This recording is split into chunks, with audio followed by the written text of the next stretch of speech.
Hello everyone, ఈ వీడియోలో పెళ్ళిళ్ళ స్పెషల్ రెసిపీ బగారా రైస్ ఎలా తయారు చేసుకోవాలో చూపిస్తాను. చాలా టేస్టీగా ఉంటుంది ఈ రైస్. వెజ్ కర్రీస్లోకి కానివ్వండి, అలాగే నాన్ వెజ్ కర్రీస్లోకి కానివ్వండి, ఈ బగారా రైస్ అనేది పర్ఫెక్ట్గా సెట్ అవుతుంది. మరి దీన్ని ఎలా తయారు చేసుకోవాలో చూద్దామా? అన్నట్లు చెప్పడం మర్చిపోయాను. మీరు నా ఛానల్ని సబ్స్క్రైబ్ చేసుకున్నారా లేదా? అయితే వెంటనే సబ్స్క్రైబ్ చేసుకోండి. అలాగే ఆ పక్కనే ఉన్న బెల్ ఐకాన్ కూడా కొట్టండి. ముందుగా స్టవ్ వెలిగించుకొని కడాయి పెట్టుకోవాలి. కడాయి కొంచెం హీట్ అయిన తర్వాత 2 టేబుల్ స్పూన్ల నెయ్యి వేసుకోవాలి. ఈ బగారా రైస్ మొత్తం నెయ్యితోనే చేయాల్సి ఉంటుంది. అప్పుడే మనకు రైస్కి టేస్ట్ అనేది వస్తుంది. నెయ్యి కొంచెం వేడైన తర్వాత ఒక పెద్ద ఉల్లిపాయ ఇలా స్లైసెస్గా కట్ చేసుకొని వేసుకోవాలి. ఆనియన్స్ కొద్దిగా ఫ్రై చేసుకోవాలి.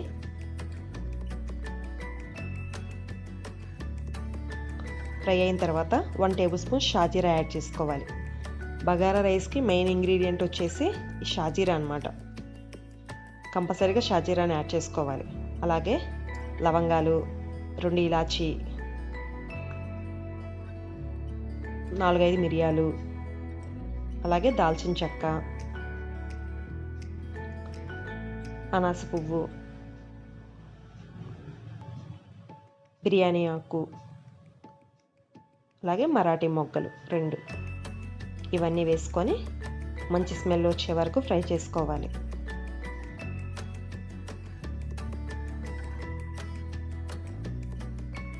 ఇప్పుడు ఇందులో పచ్చిమిర్చి చిలుకలు ఒక 4, అలాగే అల్లం వెల్లుల్లి పేస్ట్ 1 స్పూను, ఇవి కూడా వేసుకొని అల్లం వెల్లుల్లి పేస్ట్ పచ్చివాసన పోయే వరకు ఫ్రై చేసుకోవాలి.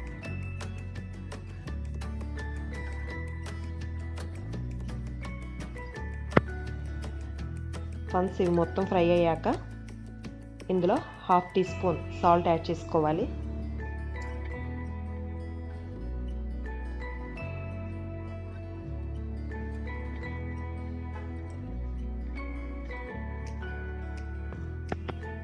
ఇవి మొత్తం ఫ్రై అయ్యాక ముందుగా నానబెట్టుకున్నటువంటి బాస్మతి రైస్ ఇందులో యాడ్ చేసుకోవాలి. ఈ రైస్ మొత్తాన్ని బాగా కలుపుకోవాలి. ఇలా కలపడం వలన రైస్ అనేది మనకు పొడి పొడిలాడుతూ వస్తుంది.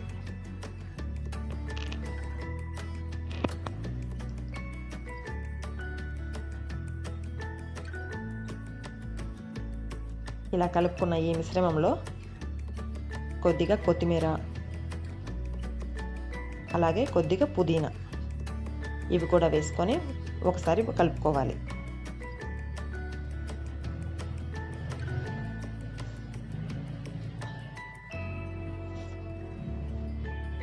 ఇప్పుడు ఇందులో 2 గ్లాసుల వాటర్ పోసుకోవాలి.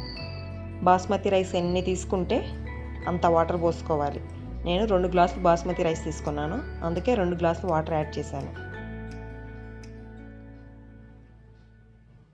వీటంతటిని బాగా మిక్స్ చేసుకోవాలి.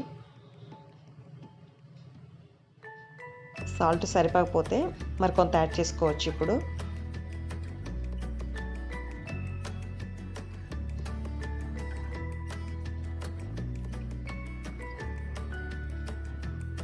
ఇప్పుడు మూత పెట్టేసేసి మీడియం ఫ్లేమ్ మీద 5 నిమిషాల పాటు ఉడికించుకోవాలి. 5 నిమిషాల తర్వాత చూసినట్లయితే మనకు బగారా రైస్ రెడీ అయిపోయింది. పొడి పొడిలాడుతూ వచ్చింది, చూసారా? చాలా టేస్టీగా ఉంటుంది ఇది. తప్పకుండా మీరు కూడా ట్రై చేయండి. ఎలా వచ్చిందో మీ ఫీడ్బ్యాక్ను నాకు కమెంట్ ద్వారా తెలియచేయండి.